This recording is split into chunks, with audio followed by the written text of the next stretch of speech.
Magandang araw mga bata, ang aralin natin sa Filipino 2 para sa ika-4 na markahan sa ika-5 linggo ay may layuning nakapagbibigay ng angkop na pamagat sa binasang teksto, talata o kwento. Ngayon ay may babasahin tayong maikling kwento. Isang araw, nagtungo ang langgam sa lawa upang uminom ng tubig.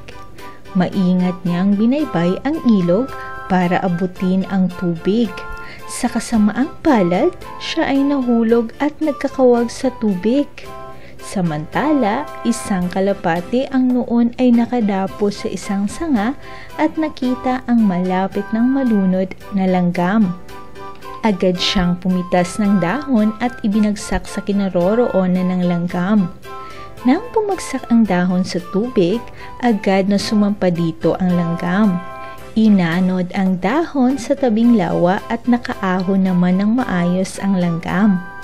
Maya-maya ay nakita ng langgam na sisilain ng isang mangangaso ang kalapati sa kanyang lambat.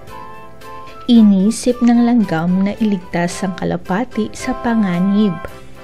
Nang makita ng langgam na ihahagis na ng mangangaso ang lambat nito sa kalapati, bigla niyang kinagat ang bukong-bukong nito. Dahil dito, nabitawan ng mangangaso ang lambat at hindi nito nahuli ang kalapati. May naisip ka na bang pamagat para sa ating kwentong binasa? Tara, sagutin natin ang mga tanong tungkol dito. Sino-sino ang pangunahing tauhan sa kwento na ating binasa?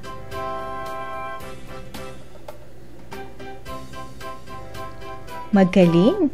Saan pumunta ang langgam?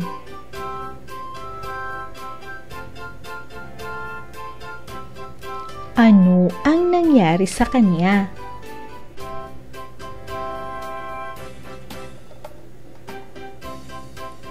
Anong aral ang ating napulot sa ating binasang kwento?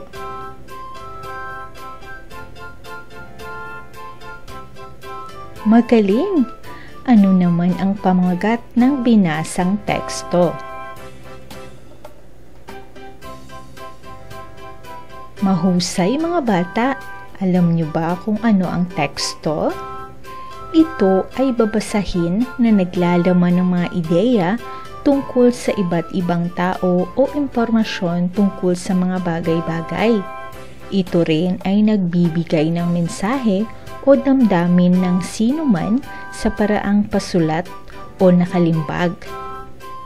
Ang talata naman ay binubuo ng isang pangungusap o lipon ng mga pangungusap na naglalahad ng bahagi ng buong pagkukuro, palagay o paksang diwa.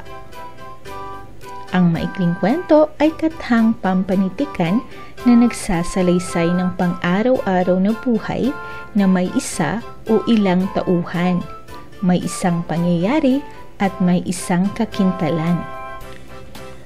Ang pamagat ng isang akda o teksto ay nagpapahayag ng diwa o paksa nito. Mahalagang tandaan na sa pagbibigay ng pamagat, mabuting gawin itong maikli at nakatatawag ng pansin. Ito ay kalimitang humihikayat sa mambabasa na ituloy ang pagbabasa sa akda. Ginagamit ang malalaking titik sa mahahalagang salita sa pamagat ng talata, teksto o kwento. Ang unang salita sa pamagat ay sinisimulan din sa malaking titik. Ang mga alituntunin sa pagbibigay ng pamagat ay ang mga sumusunod. Dapat ay basahing mabuti ang binabasang teksto upang maunawaan ng lubos at maibibigay ang tamang pamagat nito. Ang pamagat ng isang akda o teksto ay nagpapahayag ng diwa at paksa nito. Kailangang simulan sa malaking titik ang mahahalagang salita sa pamagat. Nauunawaan niyo na ba ang ating aralin mga bata? Kung ganon, magbabasa ulit tayo ng isang maikling kwento. pamilya Reyes ay likas na masipag sa lahat ng bagay. Sila ay binubuo ng 5 kasapi. Ang tatay ay si Mang Juan. Ang nanay ay si Aling Rosa at ang mga anak ay sina Ana, Ben at Alex. Ang mag-anak ay madalas makikita sa kanilang bukirin na nagtutulungan sa pagtatanim ng mga gulay. Sina Mang Juan at Aling Rosa ang nangunguha ng mga gulay. Sina Ana, Ben at Alex naman ang naglalagay ng mga gulay sa basket. Ako na ang maglalagay ng mga gulay na kalabasa, ang sabi ni Ben. Ako naman sa mga pechay, ang sabi ni Ana. Ako naman sa mga ampalaya, tugon ni Alex. Masayang nagtatrabaho sa gulayan ang pamilya Reyes, kaya naman hinahangaan sila ng ibang tao dahil sa kanilang pagtutulungan at kasipagan. Nagustuhan niyo ba ang ating maikling kwento, mga bata? Tara at sagutin natin ang mga tanong tungkol dito. Anong klaseng pamilya sila? Matapang, masipag o mapagmahal? Magaling, sila ay masipag na pamilya. Saan naganap ang kwento? Sa dagat, sa bukirin o sa palengke? Ang kwento ay naganap sa bukirin. Sino ang pamilyang masipag? Ang pamilya Lim, pamilya Santos o pamilya Reyes?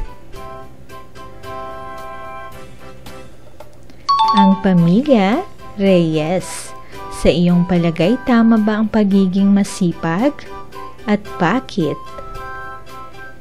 Hindi? Pwede?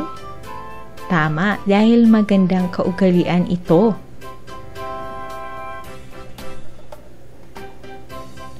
Titik? C. Tama, dahil magandang kaugalian ito. Ano ang angkop na pamagat ng kwento? Ang tamad na pamilya Reyes? Ang maarte na pamilya Reyes? O ang masipag na pamilya Reyes? Ang masipag na pamilya Reyes.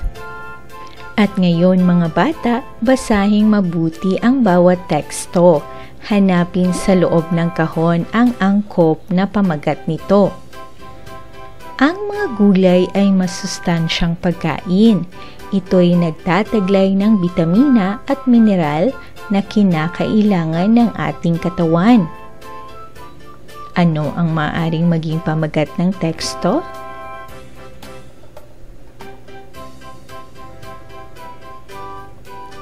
Ang mga gulay. Magaling! Pangalawa, si Pilimon ay araw-araw na nangunguha ng hipon sa dagat.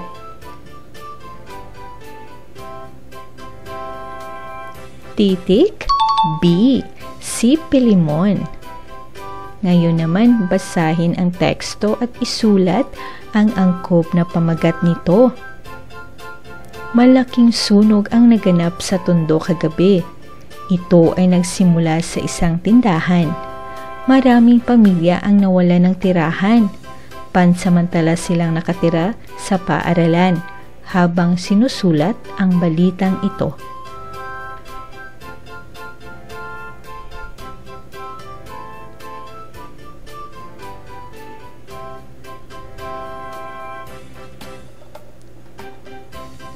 Ang niyog o Cocos nucifera ay may karaniwang taas na 6 na metro higit pa. Natatangis sa lahat ng puno ang niyog sapagkat bawat bahagi nito ay maaari ring sangkap sa paggawa ng sabon, shampoo at iba pa.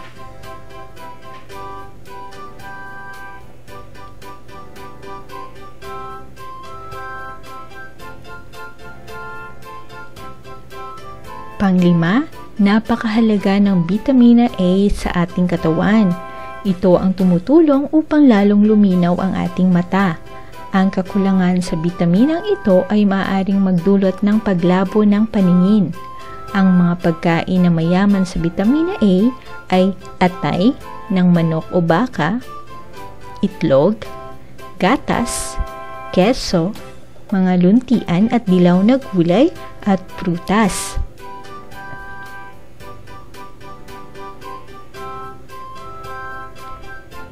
Nabigyan niyo ba ng mga pamagat ang ating mga teksto? Magaling kung ganon! Ngayon naman, piliin ang maaring pamagat ng mga larawang ito. Unang larawan,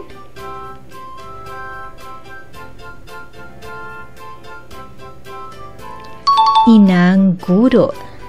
Pangalawang larawan,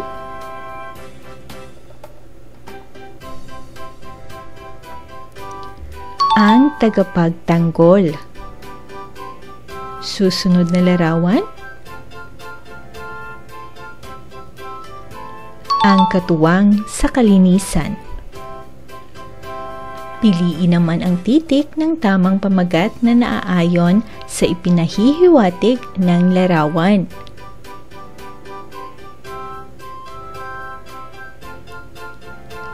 Ang atake ng virus sa tao.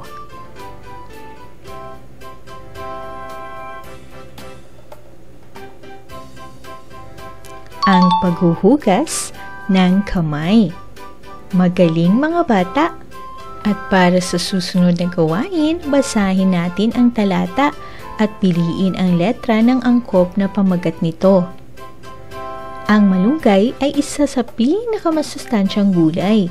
Kulay berde ang dahon nito. Nakakain din ang buto nito. Ang malunggay, berdeng gulay o masustansyang gulay.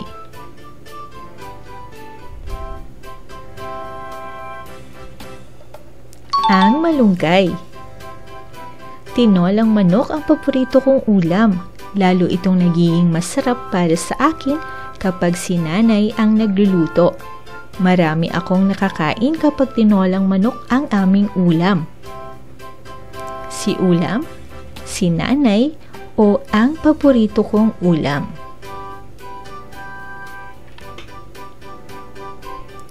Ang tamang sagot ay ang paborito kong ulam.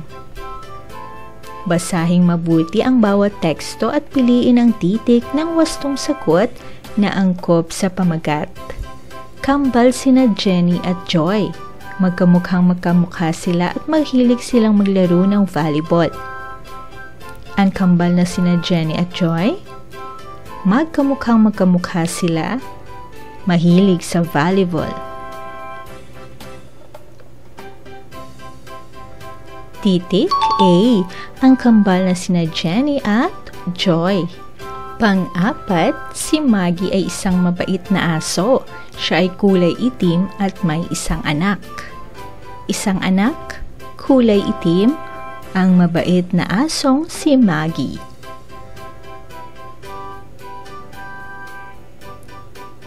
Ang tamang sagot ay titik C. Ang mabait na asong si Maggie. Ang niyog ay isang matayog na puno. Kahit anong bagyong dumating ay nananatili itong nakatayo. Ang nakatayong puno, matayog na puno, ang puno ng niyog.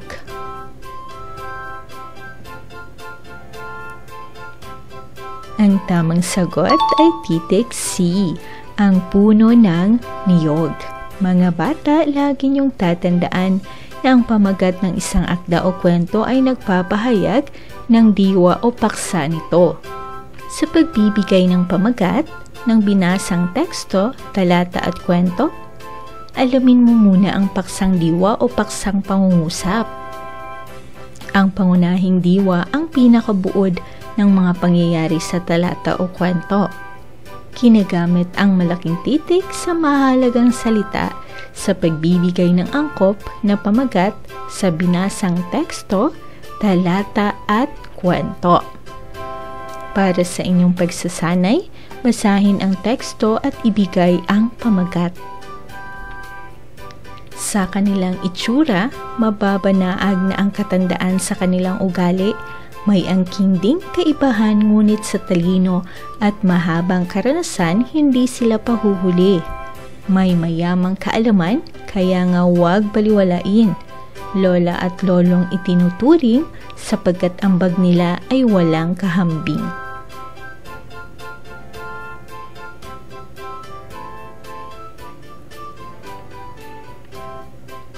Ang pamagat ng teksto ay si Lolo at si Lola. Ang sinulog sa Cebu ay dinarayo ng mga turista at mananampalataya ang ating bansa.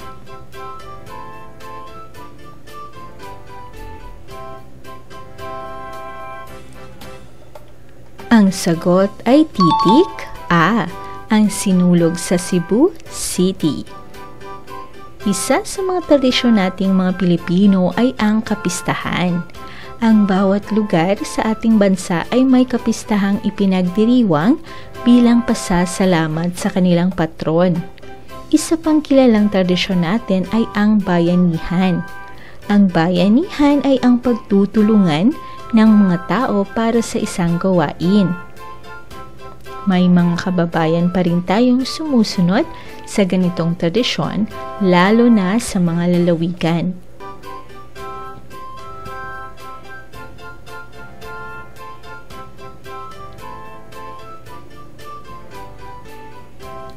Ang angkop na pamagat sa tekstong ito ay tradisyon ng mga Pilipino. Pang-apat, ang kalikasan ay isang biyayang galing sa ating Panginoon. Dito nanggagaling ang lahat ng bagay na ating ikinabubuhay. Ito ay maganda at kapaki-pakinabang.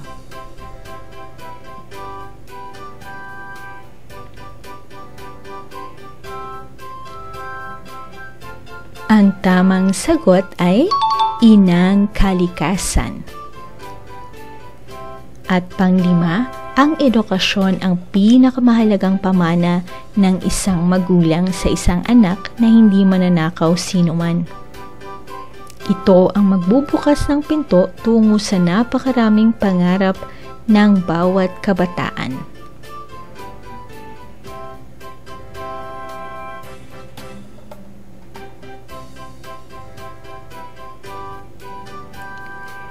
Ang tamang pamagat ng teksto ay ang kahalagahan ng edukasyon. Binabati ko kayo mga bata at panibagong aralin na naman ang inyong napag-aralan. At dito nagtatapos ang ating talakayan. Paalam at maraming salamat sa inyong pakikinig at panonood.